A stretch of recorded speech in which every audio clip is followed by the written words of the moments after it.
रामकृष्ण हरी मंडळी, मी आपला D N Sable, स्वागत प्रॉपर्टी ठाणे पश्चिम. खरं तर आज आपण परत नव्या पद्धतीनं सगळं काम परत चालू केले. कारण खूप लोकांचं म्हणणं हे होतं की तुम्ही घराचा म्हणजे किती बाय कितीचं घर आहे, त्याचं हे देत नाही, किती स्क्वेअर फीट आहे किंवा मग किती फूट आहे, हे सगळं. तर आम्ही त्याची व्यवस्था केली. थोडा त्रास होतो पण ठीक आहे, हरकत नाही, आम्ही ते मान्य करतो. तुमच्यासाठी तोही त्रास सहन करायला आम्ही नक्कीच तयार आहोत. खरं तर आज आपण ठाणा स्टेशनपासून जर विचार केला तर एक लोढा पॅराडाईज नावाचं खरं जुनंच कॉम्प्लेक्स आहे. ग्राउंड प्लस 7 माळ्याची बिल्डिंग आहे. तिथेच एक 2 BHKचा फ्लॅट आहे जो 7व्या माळ्यावरतीच असणार आहे. फ्लॅटचा जर आपण कार्पेटचा विचार केला तर साधारणतः 650 तुम्हाला कार्पेट हे घर असणार आहे. 650मध्ये तुम्हाला इथे पार्किंगची सुविधा, जर तुम्ही जितक्या लवकर गाडी लावा, म्हणजे अशा पद्धतीने फर्स्ट कम फर्स्ट त्या पद्धतीनं ही पार्किंग इथे तुम्हाला मिळेल. PMCची बस म्हणा, शेअर ॲटो म्हणा, डायरेक्ट ॲटो, तुम्हाला ह्या सगळ्या गोष्टी आहेत. मॅगडी म्हणा किंवा मग भाजीपाला, ह्या सगळ्या कॉम्प्लेक्सच्या जर बाहेर आपण गेलो तर तुम्हाला मेडिकलपासून, डॉक्टरपासून सगळ्याच सुखसुविधा, तुम्हाला बँकपासून सगळ्या ह्या गोष्टी तुम्हाला ह्या कॉम्प्लेक्सच्या बाहेर गेल्यानंतर मिळते. तर खरं तर तिथेच हा 650 कार्पेटचा एक 2 BHKचा फ्लॅट असणार आहे, जो फ्लॅट तुम्हाला मी खरं दाखवायला आलेलो आहे. जर आपण फ्लॅट बघितला तर फ्लॅट जर तुम्ही बघितलं, जुना आहे पण चांगला आहे.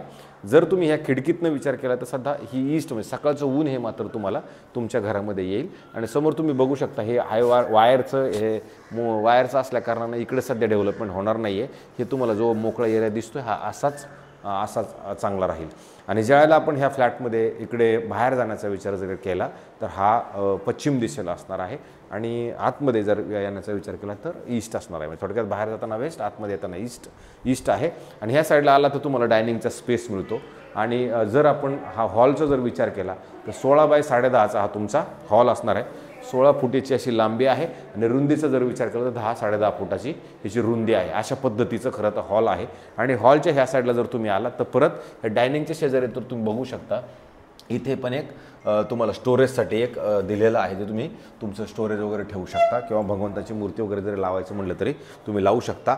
हा जो मधला एरिया आहे, हा मधल्या एरियातल्या आल्यानंतर तुम्ही इकडे जर आला तर तुम्हाला इथं किचन मिळतं, जे 2 साईडला प्लॅटफॉर्म असणारं किचन असेल, ज्याच्यात तुम्ही गॅसची पाईपलाईन म्हणा किंवा हे जुन्या पद्धतीचं मॉड्युलर किचन बनवलेलं आहे. आणि किचनची जर साईजचा आपण विचार केला तर साधारणतः 10 बाय 7चं हे तुमचं किचन आहे. 10 फूट असं आहे आणि 7 फूट तुमचं असं आहे. त्याच्यानंतर समोर जर आपण आलो तर तुम्हाला परत इमिडिएटली इथे वॉशिंग मशीनसाठी किंवा हात धुण्यासाठी एक एरिया आहे. याचा जर विचार केला तर 4.5 बाय 2 फुटाचं तुम्हाला इथे ही जागा मिळते. आणि समोर आल्यानंतर तुम्ही ह्या साईडला एक आपलं बेडरूम आहे, जे छोटं बेडरूम असणार आहे. छोट्या बेडरूमच्या साईडला जर आपण तुम्ही बघू शकता इथे कपाट लागलेलं आहे. 12 बाय 9.5चं हे तुमचं बेडरूमची साईज असणार आहे. अशा पद्धतीची, म्हणजे 12 फूट आणि 12 फूट 9.5 अशा पद्धतीचं तुम्हाला हे एक बेडरूम इथे तुम्हाला मिळतं. ह्याच्या अपोजिट आपण जर गेलो तर इथे कॉमन तुमचं बाथरूम असणार आहे. ह्या साईडला कॉमन बाथरूममध्ये जर आपण आलो तर 4 बाय 6चं तुमचं हे बाथरूम तुम्हाला इथे नक्की मिळतं, जे ह्याच्यामध्ये बघितलं तर तुम्ही अशा पद्धतीचं हे बाथरूम आहे, हे कॉमन बाथरूम तुम्हाला मिळतं. आणि नंतर जेव्हा तुम्ही हा जो मधला एरिया जर आपण काउंट केला तर 10 बाय 3चा आहे. 3 फूट रुंद आणि 10 फूट लांब असा हा मधला एरिया पण तुम्हाला मिळतो. त्याच्यामुळे जर पुढे आपण आलो तर इथे तुम्ही आलात तर ह्या मास्टर बेडरूम आहे. मास्टर बेडरूमच्या ह्या साईडला जर आपण आलो तर इथं पण तुम्हाला 6.5 बाय 4चं एक बाथरूम आहे, जे मास्टर बेडरूममध्ये अटॅच असणार आहे. आणि नंतर मग तुमचं प्रशस्त असणारं ह्या साईडला जर तुम्ही बघितलं तर प्रॉपरली कपाटाची सुविधा लावलेली आहे. तर हे कपाट अधिक तुम्ही जर ह्या साईडला बघितलं तर एवढा मोठा बेड लागलेला आहे. तो 13.5 बाय 9.5चा हा तुम्हाला बेडरूम आहे, ह्याची साईज. अशा पद्धतीचा खरं तर हा बेडरूम आहे. खरं चांगलं आहे ज्या लोकांना ठाणा स्टेशनपासून जवळ यायला हवं आहे किंवा मग बाबा अंतरांचं आणि बजेट, सगळ्यात विशेष म्हणजे आता ह्याचा बजेटचा विषय आहे. हा जो फ्लॅट आहे 95 लाख निगोशिएबल आहे. नॉर्मली हा पार्किंग याच्यात सोबत अलाउटेड नसल्या कारणाने याची किंमत ही 95 लाख कोट केलेली ओनरनी आणि त्याच्यात निगोशिएबल असणार आहे. तर मला असं वाटतं ठाणा स्टेशनपासून ज्यांना जवळ राहायचं आहे, माझ्याकडं लोकेशन हवं आहे, पार्किंगचे ॲडजस्टमेंट आम्ही करू शकतो, मोठा परिवार आहे, तर त्यांच्यासाठी मला असं वाटतं हा फ्लॅट खूप सुंदर आणि चांगला असू शकतो. ज्या मंडळींना हा फ्लॅट बघायचा असेल तर मला नक्की फोन करा. मी हा फ्लॅट दाखवण्याचा नक्की प्रयत्न करतो, जेणेकरून तुम्हाला तुमच्या बजेटनुसार हा ॲडजस्टेबल काहीतरी गोष्टी होण्यासारख्या असतील. खरं तर ठाणा स्टेशन इकडनं जवळ आहे. भविष्यात येणारा तुमचा समृद्धी महामार्ग पण जवळ आहे. भविष्यात येणारं ठाणा मेट्रो स्टेशन म्हणजे माझेवाडा म्हणा, कापूरवाडी म्हणा, हे 2 मेट्रो स्टेशन पण याच्या जवळच असणार आहेत.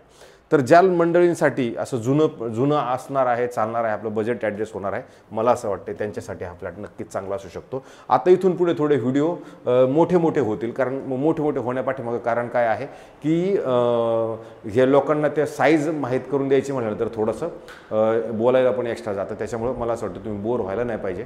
पूर्ण फ्लॅट आता मी अजून चांगल्या पद्धतीने करतो आणि सगळ्यांचं खरंच थँक्यू की आता आपण नवीनच 10,000 आमचे सबस्क्रायबर्स पूर्ण होतील आणि ते सगळ्या तुमचे आशीर्वाद आमच्यापर्यंत पोहोचले. म्हणून 10,000 सबस्क्रायबर्स पूर्ण झाल्यानंतर मी जरा अजून काहीतरी हटके आणि काहीतरी वेगळे करण्याचा नक्की प्रयत्न करणार आहे, जे तुमच्या सर्वांसाठी नक्की चांगलं असणार आहे. म्हणून तुमचे आशीर्वाद आमच्या सर्व असेच कंटिन्यू राहू द्या, जेणेकरून आमची ऊर्जाही काम करण्यासाठी अजून जास्तीत जास्त वाढेल. तुम्ही सांगत जा, आम्ही त्या चुका नक्कीच सुधारत जाऊ. थोडा वेळ जातोय पण ते नक्की आम्ही करू, कारण आम्हाला ते खरं ते मशीन मिळत नव्हतं. त्या मशीनचा वापर करून त्याच्यात मीटरमध्ये फूटमध्ये ते सगळा विषय थोडा क्रिटिकल व्हायचा, कारण ते भिंती आपण व्हिडिओ बनवताना भिंती ठेवलं की ते इकडे पळणार, ते तसं ते सगळं होत नव्हतं. तर आम्ही सगळ्यात उत्तम मार्ग केला की मोजतो टेपनं आणि त्याच्यानंतर लिहून आणि मग त्याच्यानंतर सांगतो. तर मला असं वाटतं अशा पद्धतीचं हे आता नवीन पद्धतीनं काम चालू केलं. थँक्यू भागवत साहेब, तुम्ही खूप वेळा आम्हाला म्हणायचे की तुम्ही ते सांगत नाही. आता हा आम्ही प्रयत्न परत चालू केला आहे. तर मला असं वाटतं जास्तीत जास्त मला सबस्क्रायबर्स करा, जेणेकरून मला अजून काम करण्यासाठी उत्साह वाढेल. तुर्तास थांबतो मंडळी. रामकृष्ण हरी.